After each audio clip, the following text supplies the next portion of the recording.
Hi everyone, thank you for clicking. Welcome to a quickfire run through of how Collins Cup Match 7 played out. Jan Frodeno versus Sam Appleton versus Sam Long. The key aspect to this race would be how well Sam Long would be able to limit his loss to Frodeno and Appleton, two very strong swimmers. That question was answered almost immediately. No less than 20 strokes in, and a gap to Sam Long had opened up, which did not bode well for the American. Sam Appleton was clearly keen to push the pace on the swim, preferring to swim alongside Frodeno, effectively half-wheeling him, to borrow a cycling phrase, to encourage a fast pace.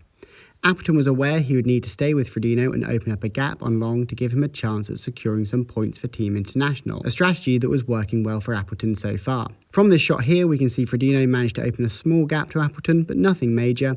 The same could not be said for the gap to Sam Long though. In the end, he lost 5.5 minutes or so over the 2K swim. Frodeno took this gap onto the bike and appeared to slightly extend it. Ignore this time gap here, as I don't believe it was correct, as moments later Appleton had bridged to Frodeno. A strong effort from Appleton, but unlikely he would have closed a whole minute in this time. Key for Appleton here would be to stay with Frodeno for as long as possible, to limit the inroads that Sam Long would be able to make behind him. And Appleton did this very well. He was consistently in Frodeno's slipstream, and Sam Long was unable to make too much ground up, like he usually is able to in these races.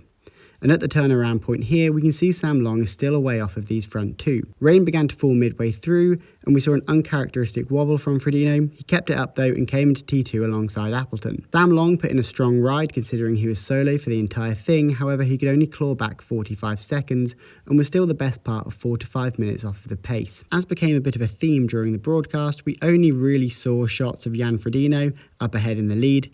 Jan actually pushed all the way to the finish to extend his lead over the Sams in order to secure an extra half point for Team Europe. Behind, Appleton steadily lost time to Jan, and while Sam Long was running better than Appleton, it was not enough to jump back into second. In the end, we saw Jan Frodeno come home in first, Sam Appleton in second, and Sam Long in third.